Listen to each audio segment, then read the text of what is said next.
I can repeat it everything No. exactly as it was. It says again, it's here. Oh, they call me. They call me why we didn't start it. No, it's working. No to wiem, to wiem.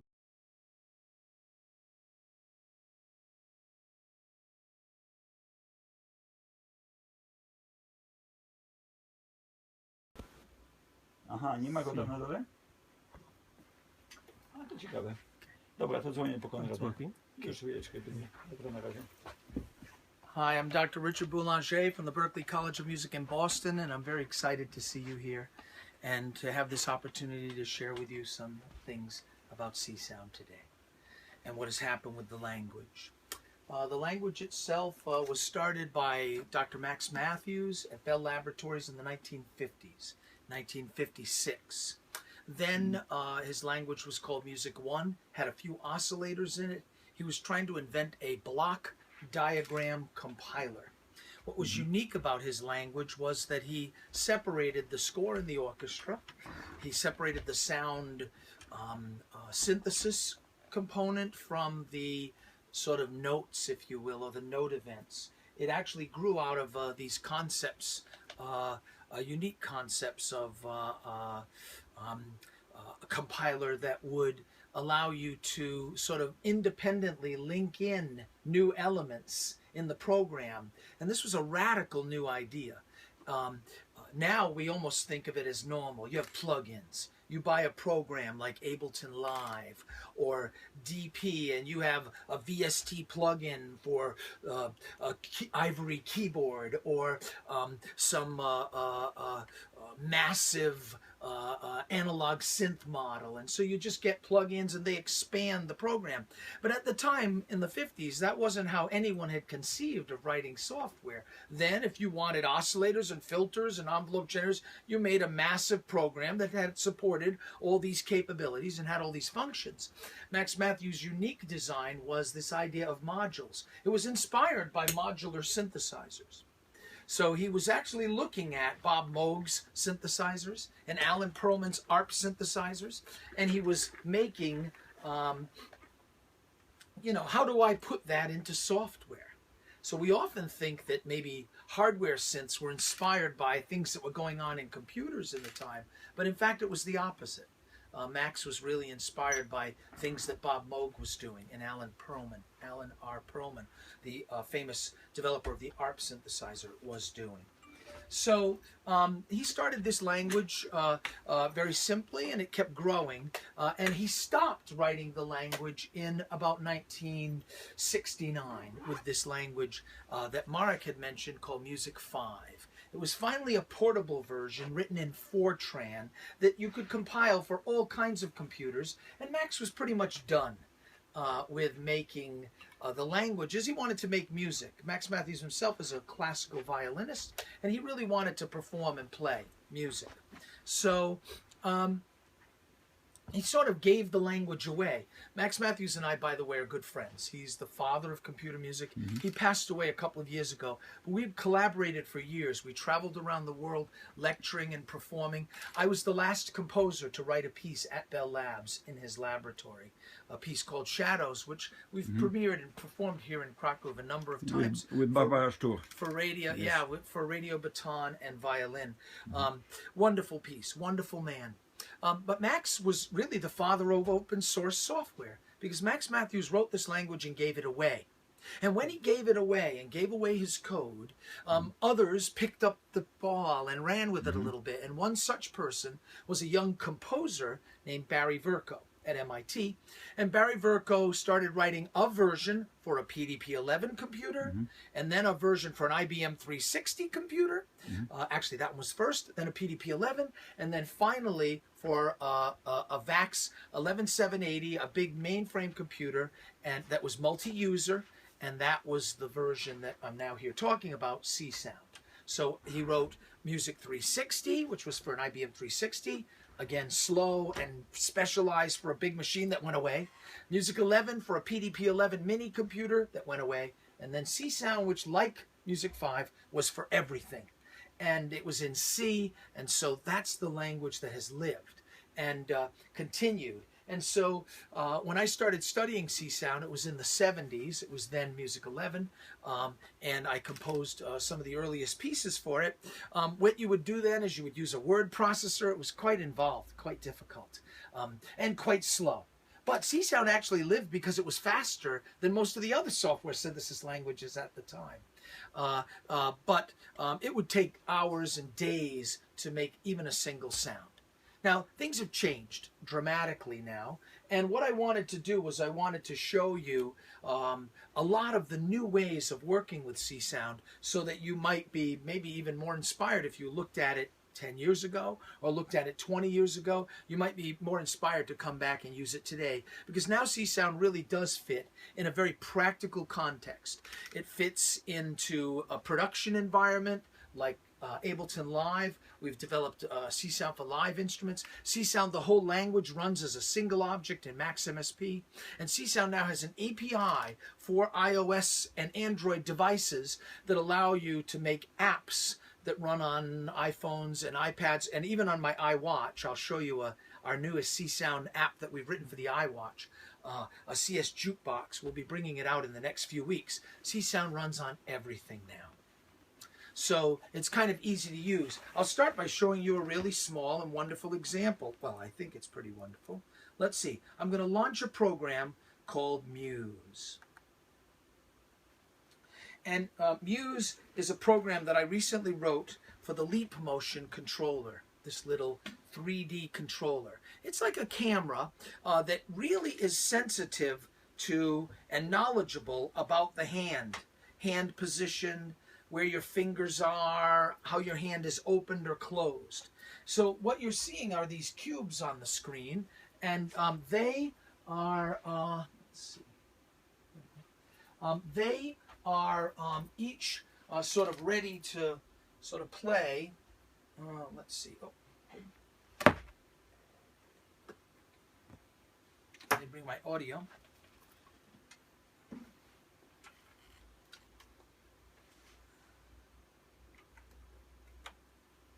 Okay. We'll start here.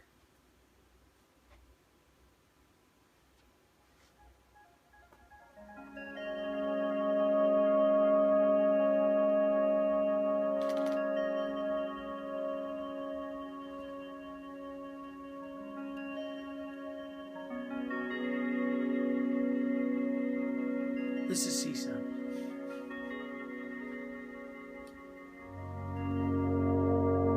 Now, when I started with Csound, it was slow, and it lived in a word processor. But I always knew it had this capability, had this sound quality, this kind of playability. Tonight we'll perform a piece with my program Muse. What you see on the screen in the corners are my fingers moving and how I'm rotating my hand. And what you're seeing on the screen are these cubes that I'm touching. I'm opening my hand to sort of select pitches, and I'm moving my hands to bring up different screens and different timbres. We're synthesizing all these sounds now. I'm not triggering samples. Csound is running under the hood to play this.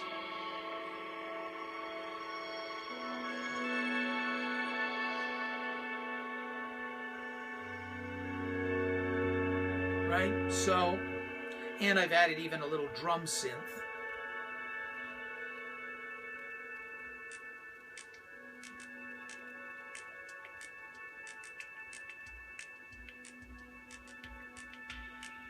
Because this is a commercial app. It's available for the Leap Motion controller. I co-developed it with a student of mine who's quite a famous DJ. His name is BT. And my company and his company sort of built this little bit of software for the Leap Motion.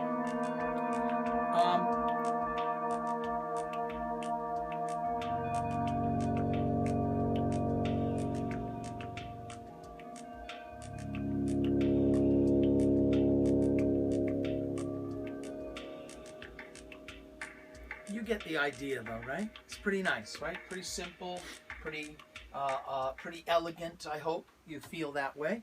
And again, very intuitive. I in particular wrote this for my granddaughters.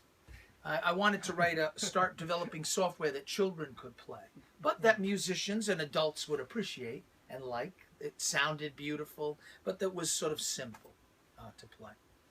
And so that's an example, a small example of kind of where Csound is now.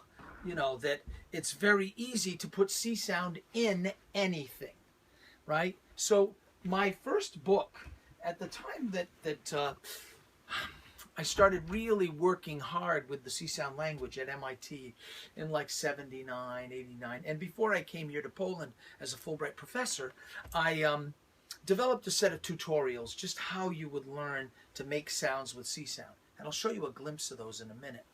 But, and they helped me, and they helped a lot of people get started with the language and get started with this incredibly powerful synthesizer. As far as synthesizers go, first of all, Csound sounds better than Super Collider, PD, or Max. The sound quality is much better. Secondly, there's more power in Csound than any other commercial or open source language. There's something like 2,000 opcodes, 2,000 modules. A particular, and some of those are dumb baby little things like the assignment operator or the add module, right, or something like this. But some of them are incredibly powerful physical models and spectral real-time phase vocoder, streaming vocoder modules and the like. So the range of modules is quite wide in terms of what they do or how they work, but it's a broad palette of modules to work with, and it is a giant synthesizer and signal processor. So how do you use it? How do you learn to use it? And what have we built with it? As I said, many things now. But step one would have been the Csound book or my tutorials. Go through some chapters, learn to do synthesis and sound design with Csound. And so that's a kind of nice sort of starting place, but it's a big commitment. The next thing might be to sort of start using some of these apps, or even start exploring some of Csound's instruments. And I'll show you what Csound really looks like and where you would explore the instruments. You would explore them in a kind of IDE, an editor that's free. Well, I guess the most important thing to tell you about Csound is it's free. The second most important thing, and in fact it's even more important, is that I convinced the lawyers at MIT to make Csound completely open source. It wasn't originally. It was originally kind of open source, kind of for educational use only, but there were complicated copyright, and we changed that copyright a few years ago so that Csound is now open source, which means that you can write apps like that program Muse that uses Csound, and I can sell them. It's my right to use any of the knowledge, the whole knowledge of computer music. Because like I said, Max Matthews started, and all those things still work. They're all part of Csound. The whole history of computer music and what we've learned in terms of synthesis and physical modeling and spatialization, all of these things are sort of embodied in the language. And so the language kind of preserves the history and traditions of computer music. So it's open source, and now I can use that knowledge and stand on the shoulders of giants and develop with them. When I would typically use Csound, I might download this IDE called Csound QT. It's a front end for the Csound language, and it's a way that you make instruments. Csound supports MIDI now very nicely, and so you can build libraries of instruments. Csound has its own set of graphical utilities, so you can make an instrument and add knobs and sliders and build front ends for them right in the Csound language. Csound supports all sorts of OSC and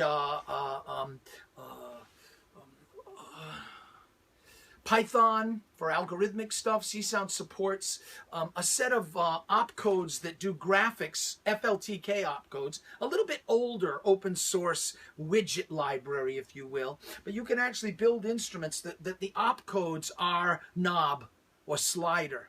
Here, the opcode, the widgets in here, are actually part of a widget library in Qt. QT, this is called Csound QT, this front end. QT is also open source, cross-platform, graphical kind of interface builder. And so that's what we're using here to build a kind of interface for this instrument. Let me, first of all, just pick a little bit of music and make sure Csound QT is running correctly. Good. It is. We're listening here to a piece of a little track.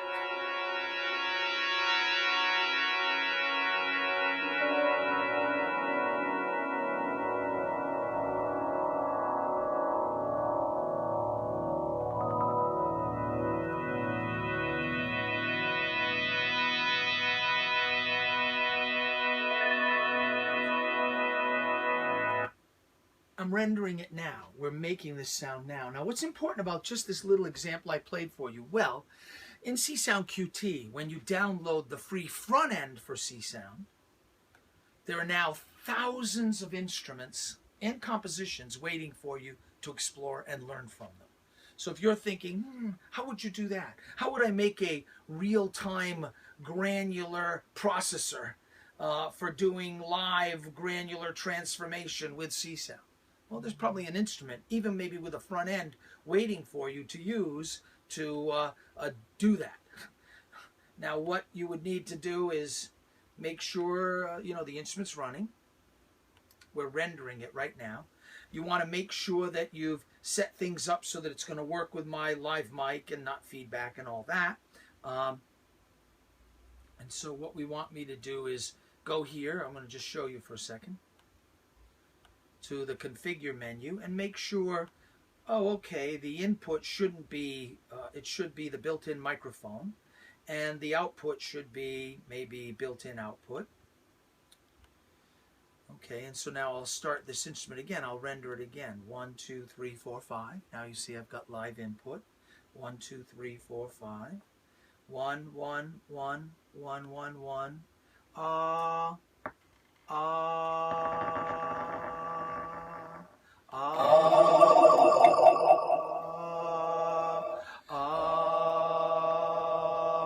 One, two, three, four.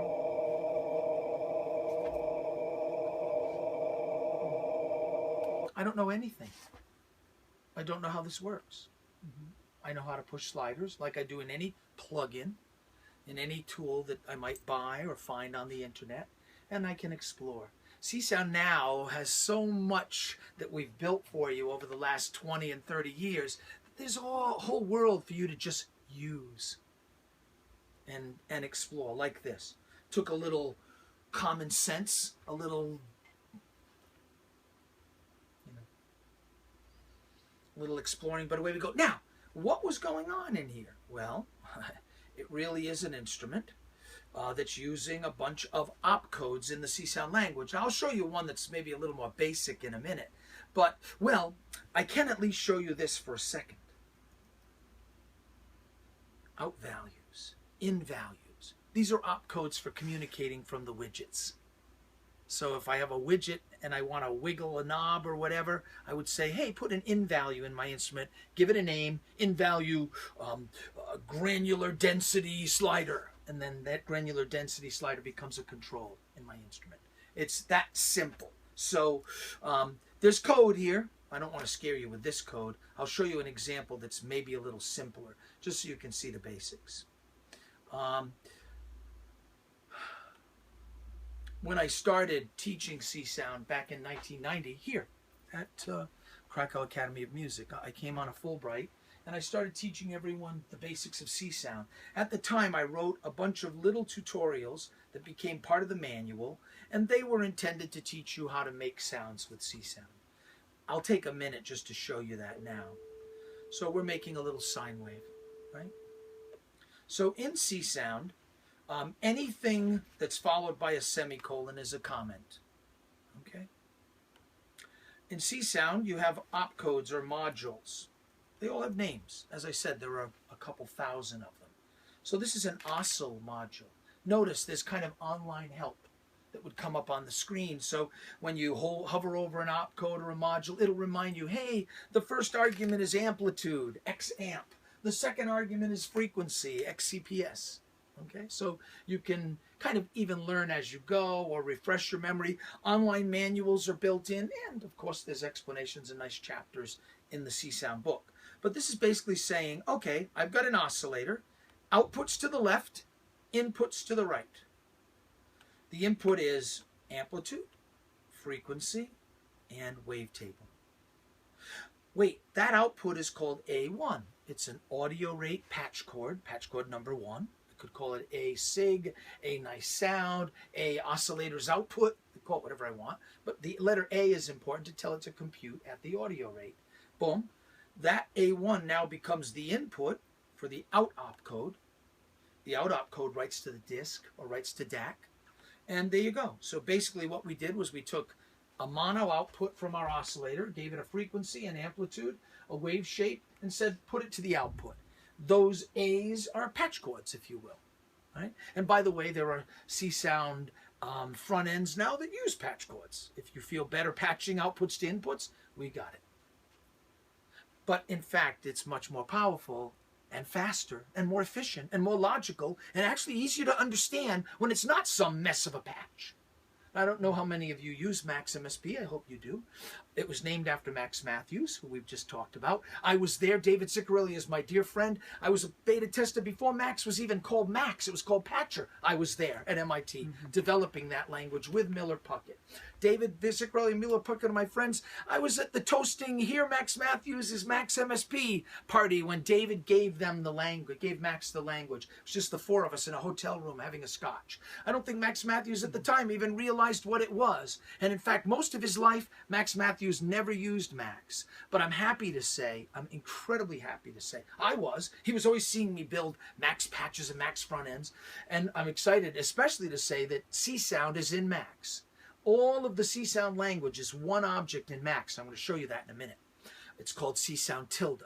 So all 2,000 opcodes are in one object. Okay? David Ciccarelli put that in for me, and we actually collaborated on it. And one of my former students helped to develop it.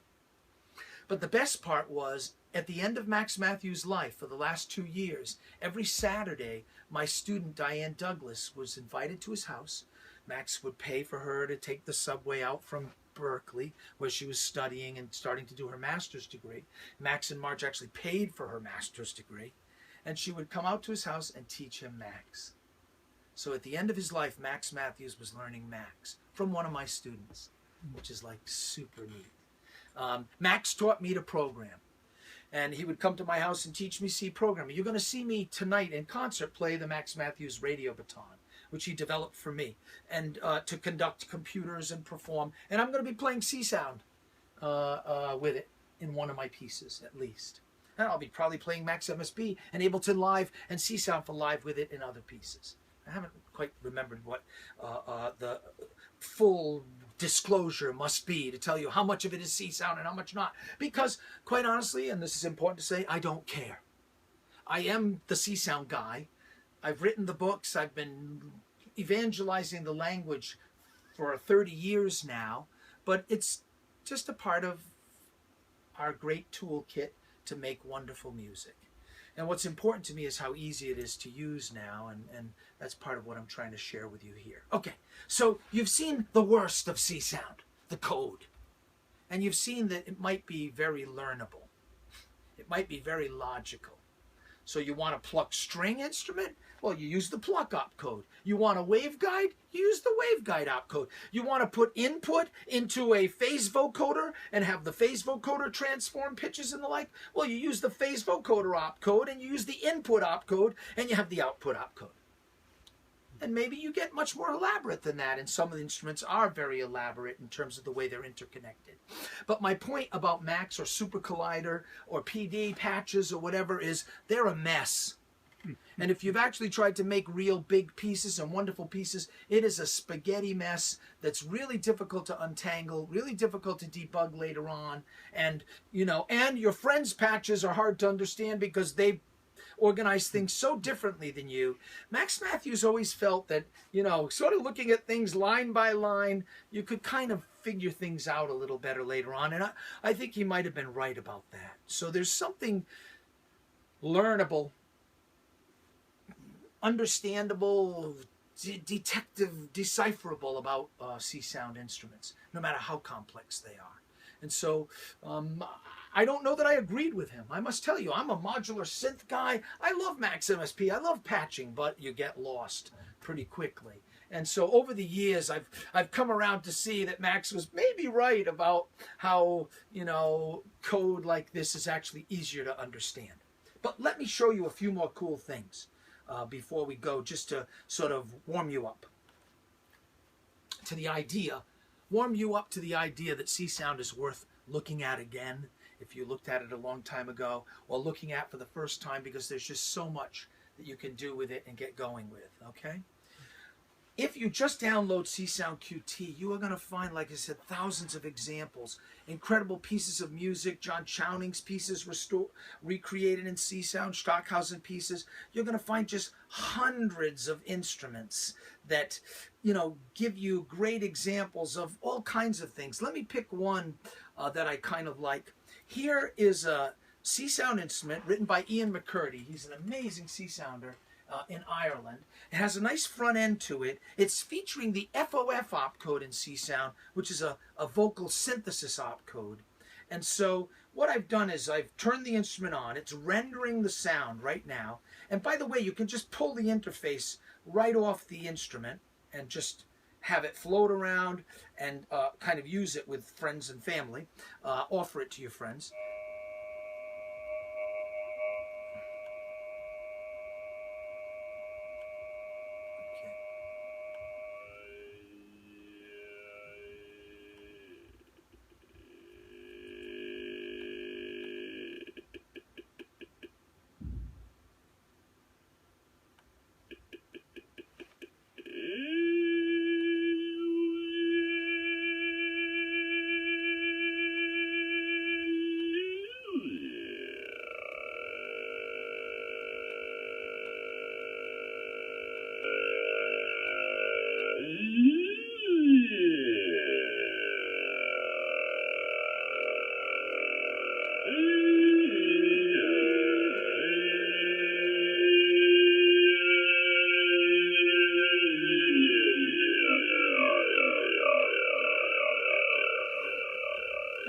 Vocal synthesizer, simple vocal synthesis instrument, nice front end to play with. You can assign MIDI controllers to any of the parameters.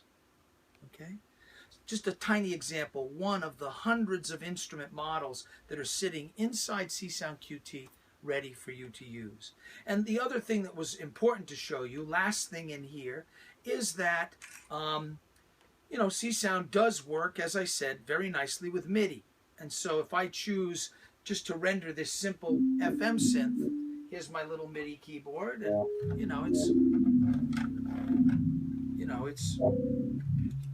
it's a very playable, and we can assign MIDI controllers to anything. So it works as a MIDI synthesizer as well, very simply. Okay. Let me try to show you a couple of other things though. Cecilia. I don't know if you know this program, but it's phenomenal. It's the secret weapon of a lot of Hollywood composers and a lot of DJs and a lot of sound designers. So many of my friends, when they say, I use Csound, they use Cecilia. And Csound's in a lot of stuff now. It's in a lot of games. It's in a lot of TV shows. It's in a lot of films. I've been teaching it for a long time, and my students are all over Hollywood now, and they're all over Apple, and they're all over Guitar Heroes and World of Warcrafts, and so all of these things have little bits of Csound in them, which is making me very happy. A lot of films and television shows. In fact, one of the coolest things was, like, last year I went out to the NAMM show, and one of my students was working with Crystal Method in their studio, and he was writing the sounds for a TV show that was on Fox. It only lasted 1 year, sad. It was called Almost Human, about these robot cops and things. And the whole thing was all about synthesis. All the sound was kind of like a Blade Runner soundtrack. And so I sat in the studio for a week, and we made sounds with Csound. The guy had a ton of Csound in the show, in the film. And, you know, I get home 4 days later, turn on the TV. He said, "Oh, I'll use your sounds, Dr. B. We'll put it in episode.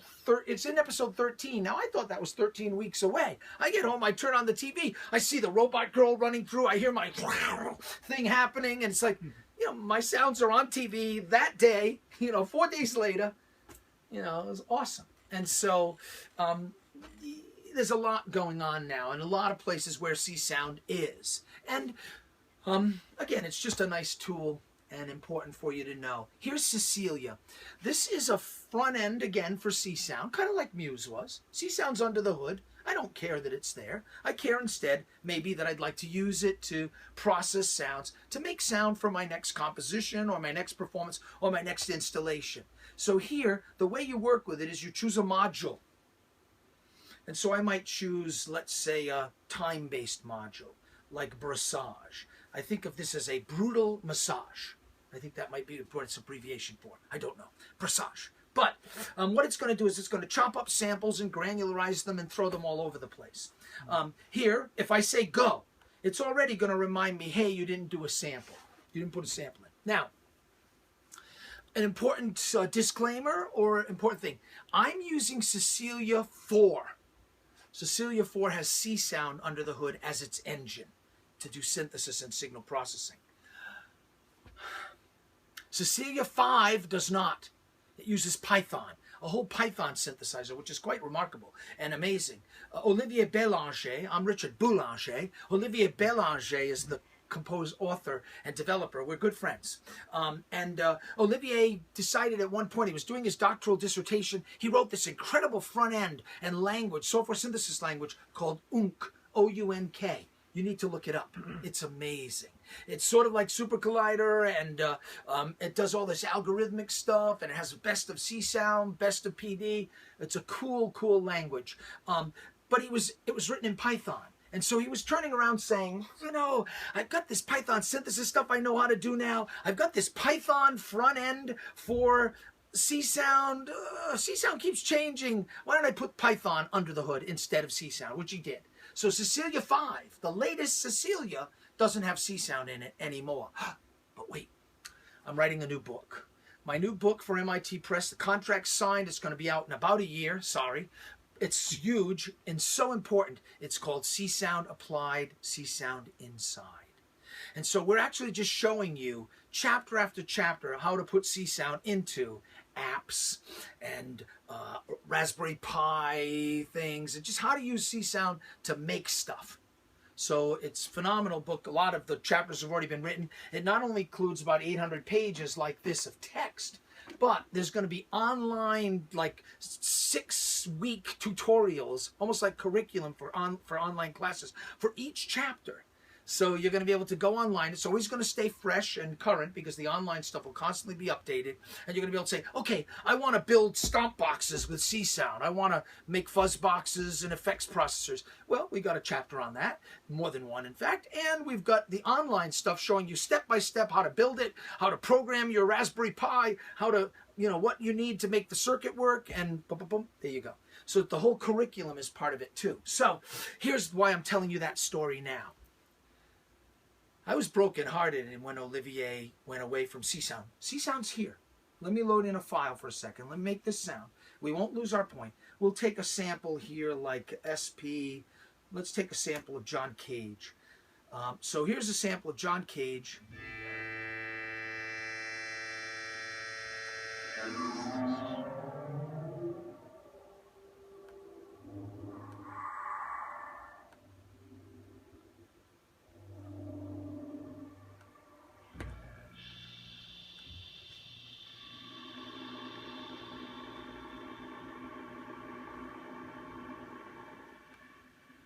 Okay, hang on. Let me see. I like it, but it's tough to hear that it's John Cage.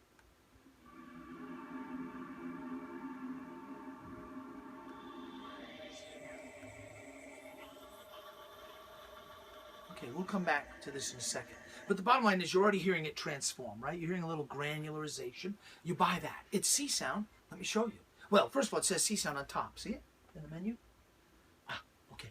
But what you can do is you can say, look, show me the editor. And what you see in the editor under the hood is, this might look familiar to you from a second ago, is you see the Csound instrument again, right? So here's some opcodes, random opcode, granular opcode, changed opcode. So what you just heard, by the way, look how simple this instrument is. It's using a couple of fog opcodes to do real-time granularization.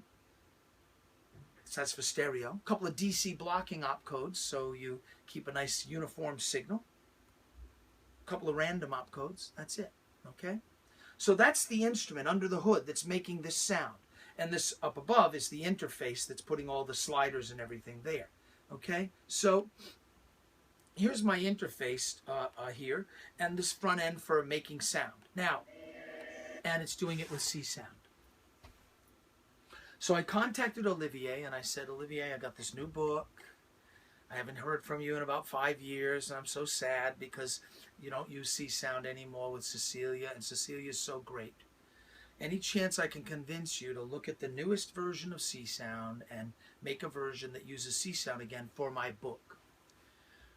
Not only did he say yes, but he's planning on making a Cecilia front end for Super Collider and for Csound and for Python. So his next Cecilia 6, is going to have 3 flavors, and one specifically for the book will be Cecilia running Csound again. So I'm really excited that what I'm showing you today, and if you use Cecilia 4, which is running on the latest Mac OS, and it runs on earlier ones too, you can use, all the time with Csound, and the future is bright for Cecilia with Csound. So here's this great tool. I'm not happy because I'm not getting a good balance with that module right now. So let me pick another for a second, and we'll come back to that one in 1 second. Let me just pick a resonator module. Same deal.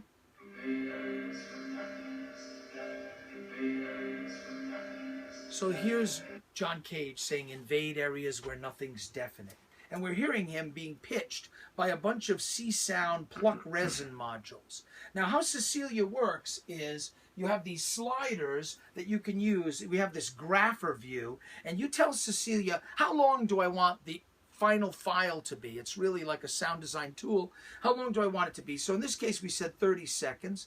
Let's cut it down to about 10. We're rendering it on the fly. Okay. Now, we have options to say write the file. First of all, if I hit the record button, it'll bounce it to disk. So I can use it as a sound processor, which, as I said, a lot of my Hollywood guys and DJs do all the time to kind of process sound. But you also have a set of post-processing effects. I can add verb to it. I can add delay to it or chorus. So now I've just added chorus and verb. I've added a little EQ. Each of these things is adding another Csound component into the instrument. Okay, now, the thing that's really exciting about this is you might recognize in the interface that little triangle looks like a thing that indicates play, and that little red dot looks like a thing that indicates record. Because I can take any parameter, and notice these are pitch parameters for 8 pitches that we're hearing in this 8-note chord, and I can say, okay, while you're playing, let me record a couple of these pitch dials, and let me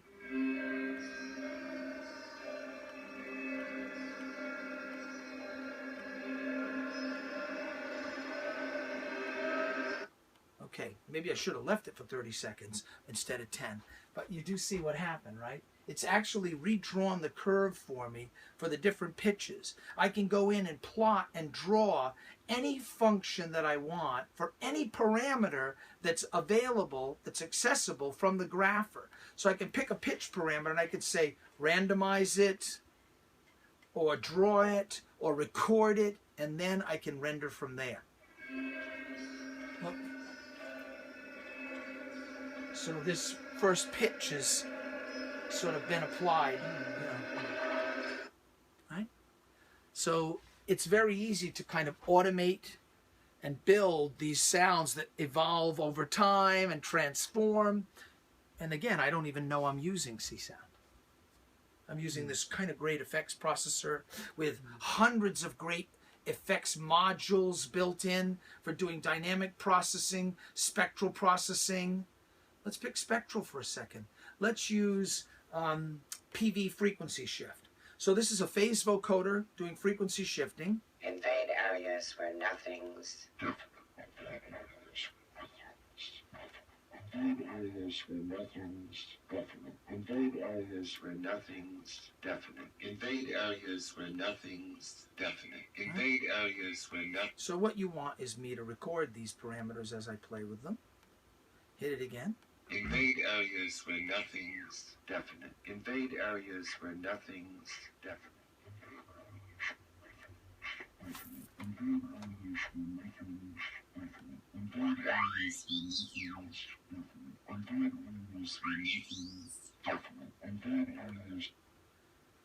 Let's play. Invade areas And now it'll where just nothing do what we is just did. definite. As you see. Invade areas where nothing's definite. Right? And all these parameters are clearly laid out and available to me in menus. And again, they're all MIDI mappable as well. So again, a very simple, powerful sound design tool that uses Csound. Right? Yes, question. Can I ask you a question? Yes. It might not be directed into the technical Good. Please. matter that you are talking about. Yep.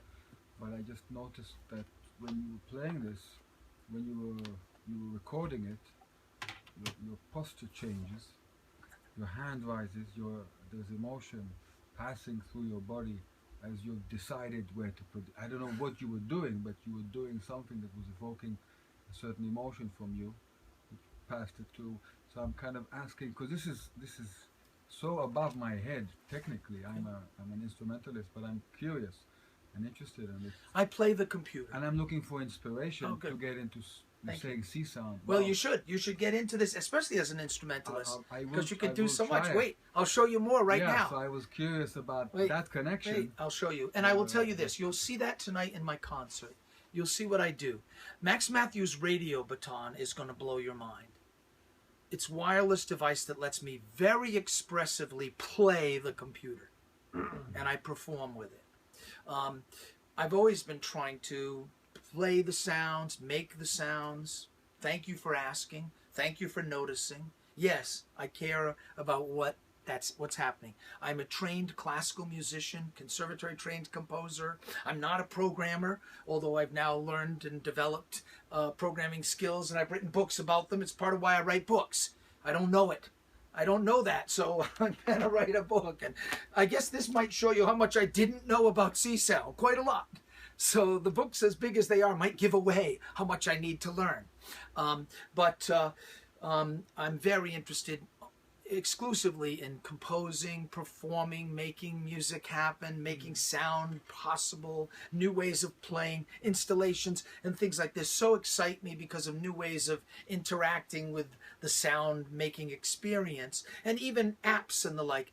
Let me quickly show you then, like another tool. We've taken Csound and we've built iPad apps for Csound with my company. Some fun ones. One's coming out now. We've just started doing for young children. We've made, you saw that little one there, right? So I've made another one for kids. Well, I haven't. I've done it with my student, and the student's name is Darius Peterman. He's fantastic.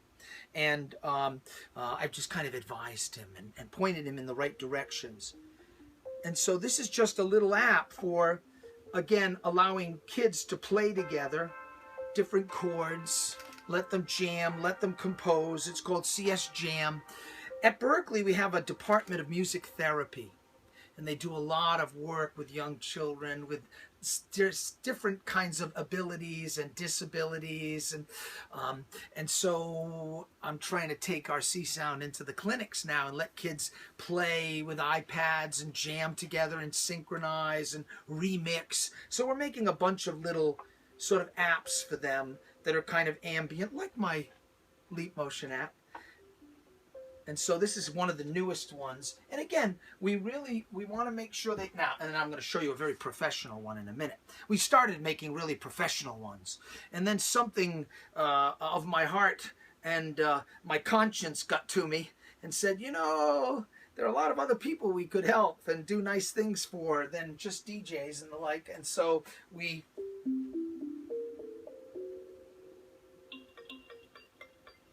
And we've got rhythm things and drum parts and little randomizers that randomize the beats.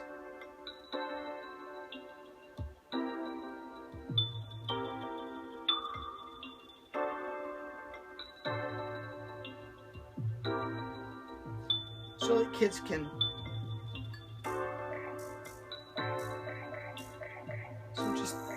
play. They can record what they're doing and put in different chord progressions and different melodies, and it'll make up melodies and save them for you. And it's a nice little app that Darius has written. I'll pass it out in a minute so you can play with the apps, but I'm just showing you this is one direction that we're going. Another thing that we just developed, both of these will come out by Christmas this year. Another one that we just developed, his name is Azrael Sala. So you see our little cute animals. Mm-hmm. So this is called CS Rec and Play. And so it's for like playing and recording sounds, but then using the iPad to transform them and recording your own voice and saying things and having it mess with your voice. So again, it's for kids to sort of be able to play, and it turns out that there's this tool that's a device that's incredibly important in music therapy. It's called the Big Switch. And it's just a big red button that you can record something in and then touch.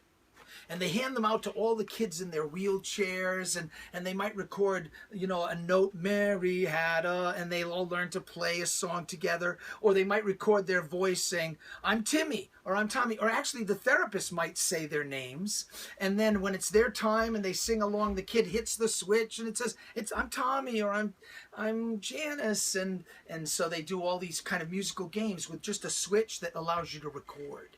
And so we tried to make an app that they could do the same kind of musical games with, but now it would allow either the teacher or the student to record more than one sound, and it would allow them to play effects with the sound. So you could add reverb or do pitch shifting or whatever. So we tried to make it so things would be a lot more fun for them because we could. And again, Csound's running. You know, you don't know. Who cares? What I care about is that it's free, open source, powerful, neat. You can learn with it. So this is an easy one. But now let me show you something that's maybe a little more for composers and performers and the like. So one of our nicest ones, big ones, is called Sia Spectral. So what this has is real-time phase vocoders in it, all kinds of signal processing capabilities in it. So first of all, it has a file player, and so we can load in a file. Let's load in from the factory samples. Let's load in a cello theme. Now, the nice thing is this cello is Karyusla, who's playing with me tonight on the concert. So here's him playing from the piece that we're going to play tonight, and it's part of the app now. So you're going to hear this melody tonight. But already,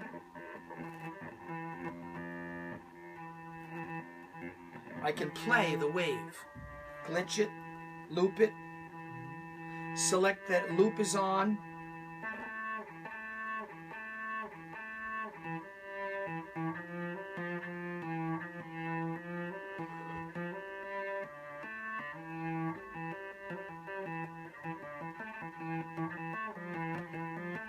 Like a keyboard. I can play it backwards or faster or slower, right? But will it accept a live feed? Yeah, I'll show you in a minute. I'll start singing in it or talking into it. Yeah, it does all this live. Okay? So, and we'll be processing him live later. So I'll unlock the loop. I'll make it go forward again. Okay. Now, there's a built-in phase vocoder. So we can do pitch transposition without time scaling, right? I can mix the two, so I can do a kind of harmonizer. I have to turn it towards me, sorry.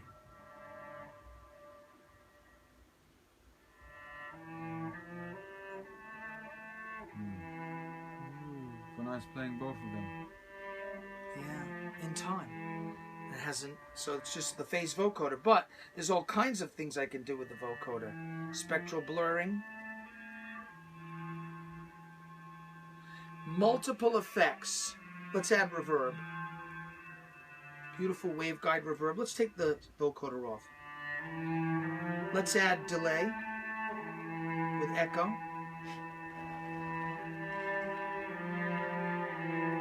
Right? Now you wanted me to do this lot. There's tons more that's here. Modal resonator, cutter. I'll choose an algorithm for cutting that's called drop.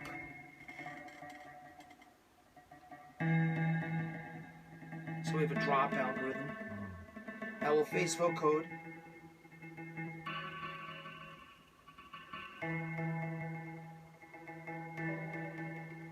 Right?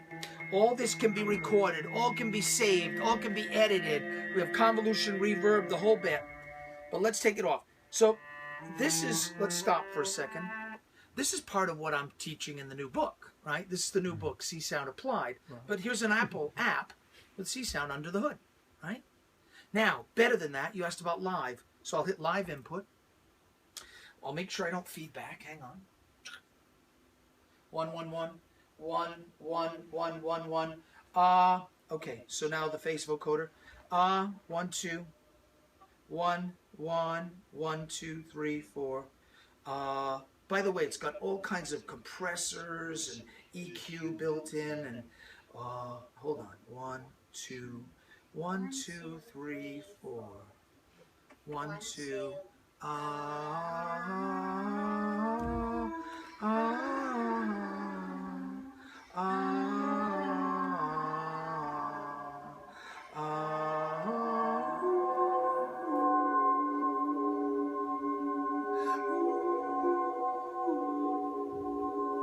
Now wait, let's record this. This is kind of cool.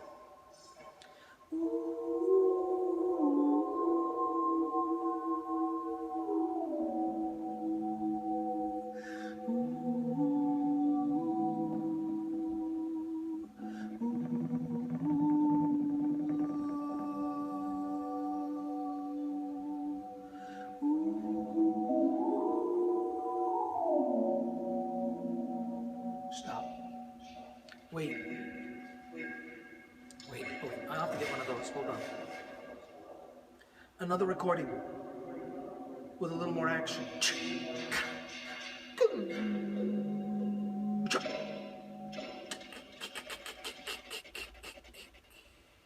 Okay. I'm going to go page 2. So now, wait. Let's turn off the live input. Okay, so now I've gone to page 2, and now on page 2, auto-numbered. Hold on, is that from the microphone from the iPad? Just the iPad mic. Csound sounds pretty good. You see, I wasn't lying. It's a great sounding program. Now, what you asked for is, what did I just do? Where is it? Okay, it's here. Today's date, 2015, 10/22, 10. 11/14, that's today, right? It dated the app. So here we are. Boom, pick it up. There's the waveform. Wait, and by the way, it's clipping now because of playback, not because it's clipping. But on this page, I have all kinds of editing tools. So for instance, you might like me to trim this thing so that it doesn't start at the beginning there. You might like just maybe over here to here. It goes to Dropbox, the whole bit, but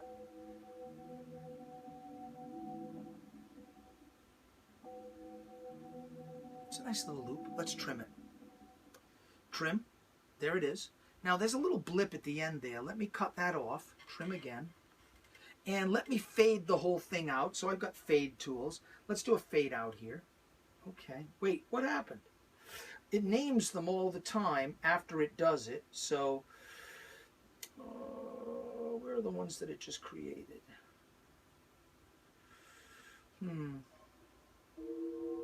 Trim. You get a little of the idea though, right? Yes, certainly. I can edit, I can save it, I can bounce it back, I can bring this back to page 1 and play with it again and process it. go to Dropbox, throw it in Ableton Live, I'm good to go. It's just $20 or something, $19 this app. The app. Yeah, $19. Wow, amazing. And that's one of our 2 amazing apps with Csound inside. And there are many others. No, it's ridiculous what this does and how useful it is. And with a good little audio interface on your iPad, it's even better. And so I use it for everything. I do all kinds of things with it. And by the way, I haven't shown you everything on page 2. It'll blow your mind what we've got there. Compressors, EQs. Well, I've got Csound effects that I used. Instruments I designed. They're under the hood. We actually even show you all the instruments. Okay, so what time is it? Okay, 11:12. Good. I want to show you one more little quick thing, and then we'll be done. Okay? Put this away. Well, I'll let you play with this, if you wish. While I'm looking up the one more thing. Let me go back to page 1. And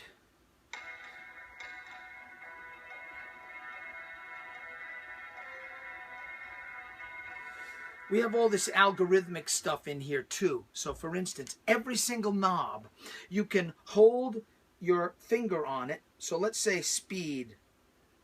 Up comes a randomizer, and you get to say, I'd like you to do linear randomization or jump around, what the rate should be, whether it should slide or jump, and away you go. So now the knob is jumping all over the place when it plays. And I can bounce that. So whatever sound I have, every parameter can be automated. Also, every parameter in the phase vocoder can be controlled with XY control grids. So you can really play all the parameters too without MIDI. With your fingers. So we have that, besides the nice FFT display and compressors and everything at the top, like I said. Okay? So there's that guy. And I'll let you play with him in a minute, right at the end when we're done, okay? If that's okay. I'll let you play. We'll set him up. But let me show you this one last thing for now. There's many more things to show you, but probably enough.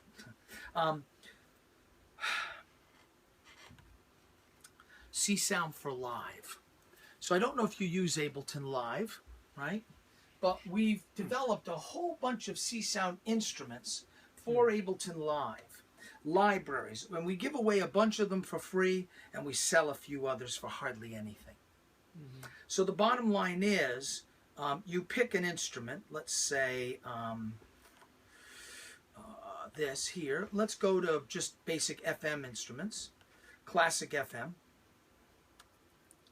And up comes an instrument. It's just a plug-in for Ableton Live. And you don't realize it's Csound, and you don't care it's Csound. It's just maybe an FM synth, maybe a pluck synth. Let's pick another. Let's pick mono, physical model. Let's pick clavitar or something. And we could say, let's pick one of the Csound reverbs and put it after it, like the waveguide reverb. Boom.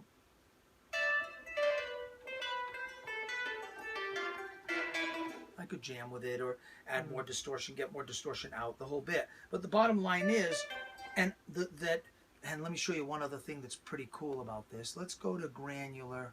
Let's pick granite, and let's get, okay. Okay, so here's a little granular instrument with reverb. Now, each of these instruments is actually running an entire copy of Csound, and you can actually open the instrument. You can go to Csound, have it launch Csound QT, and actually look at the instrument and edit it. Here's the instrument that I'm playing right now. Csound again inside, under the hood.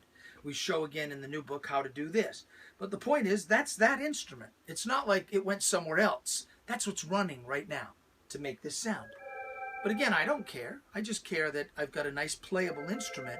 And in Ableton Live, the cool thing is you can take any parameter in Live and you can assign MIDI really simply. It has Midi Learn.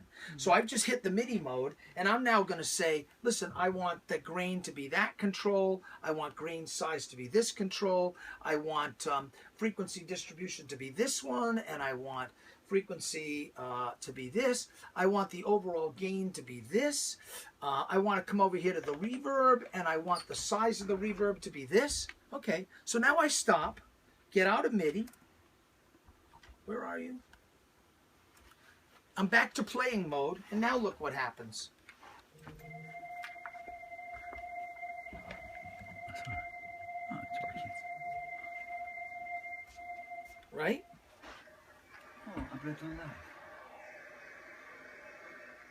Now, this is the easiest sort of performance manipulation of Csound instruments. Certainly a bit different than the little sine wave thing I was hearing minutes ago.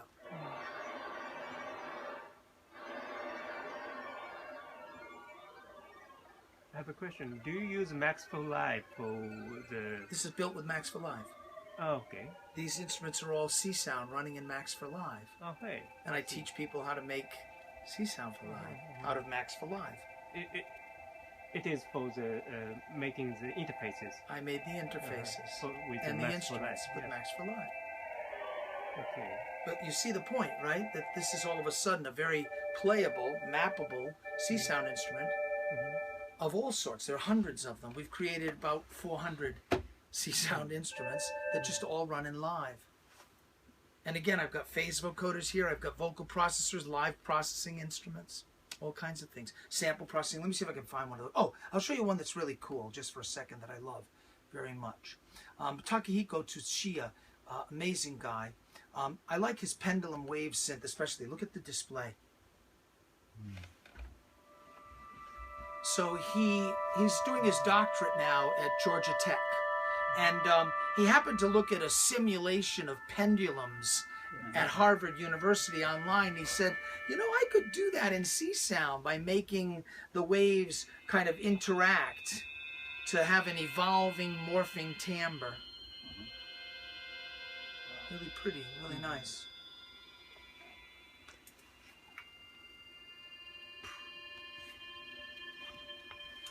But again, this is Csound now. It's like, really? Okay, I could work with that. So there's a lot more for you to know and see, but all of Csound runs, as I said, in Max MSP. It all runs, there's so much more. But I think maybe this is a good place to stop. Thank you. And thank you very much for coming. Yeah. To review, it's a great language. It's the history of computer music that still lives. It now is even easier to use than ever. It's now hidden under the hood in more places. It's now being used in more commercial products. And, well, the next book will make it even easier for educators and developers to show, you know, to know how to build stuff with Csound. Many chapters on making iPhone and iPad apps. Oh yeah, my final is to show you the new CS Watch app that we've just created. We've built an app here that runs on your iPhone. The problem is, I guess I'm using the iPhone to stream. But basically, it's just a simple Csound jukebox. We're going to stop it. That's okay, we will in a minute. It's a Csound jukebox, and what we do is we call up from hundreds of Csound compositions. You pick the composition, it launches Csound on the iPhone, renders the piece, so you listen to it live, being computed, like you were just hearing that Xanadu piece. So it makes the music live, shows the displays on the phone, and helps to promote the composers. So the CS Jukebox links to their website, links to their bio, links to their photo, links to their SoundCloud, and the version that will come out, that will be free. It's going to come out around Christmas again. It's the Csound Christmas present for the world. It'll just run on your iPhone. Hundreds of Csound pieces rendering live. Or if you have a watch, then it's a kind of cool thing on your watch that Csound is running from the watch. But what's coming about a month after that is a whole biosensing control of Csound. So all the bio data from the watch, heartbeat and velocity and acceleration, will control the Csound rendering. So just like you see me here, Csound's running, and I'm touching it and adjusting it. Csound will be running, and your heartbeat will be adjusting it and touching it and running it and adapting it. So that's what's coming, our sort of Csound bio instruments right after Christmas. But for Christmas, it'll be free, and then the bio instruments will cost $1, you know, or something like that. And so, but that's what's coming too. So thank you very much for being here. Thank you very much for letting me share some of what's really new and exciting about Csound. And, you know, worth taking another look, worth getting involved, and just enjoying downloading Csound QT. You can find out all about Csound at csounds.com, at Boulanger Labs. And you can find a lot of extra little stuff, you know, there. And again, it's free. It's powerful, and the community that supports Csound is incredibly wonderful. The team in England and Ireland of developers, they're loving to welcome people, answer the dumbest questions, and not make you feel like a dummy. And you know, we all want to just, because it turns out we've discovered that those dumb questions lead to like a great new feature in Csound. Like, is there any way to make it do loops? And all of a sudden, we've got all these new capabilities because, you know, a student said, why doesn't it do that? Or can it do that? And we say, well, of course it could. Tomorrow night it does. So the nice thing is you're going to find that the developers in the Csound community are really excited to teach, excited to share, excited to help. And that's a community I'm proud to be part of, and we'd be very happy to welcome all of you into it too. So it's a great group. I just got back 3 weeks ago from the International Csound Conference in St. Petersburg. Every couple of years we even get together. And it's mainly like getting together with 50 of your best friends. And that's what it was this year. We had it at Berkeley a few years before that. The first one was in Hanover, Germany. Some of those guys' instruments are here. The next one is going to be in Montevideo. So we're going to South America, and that will be in a couple of years with Luis Jour. So you're welcome to that. Get into Csound and come and join us. And in the sun. So thank you very, very much. Thank you. Thanks for being here. Thanks.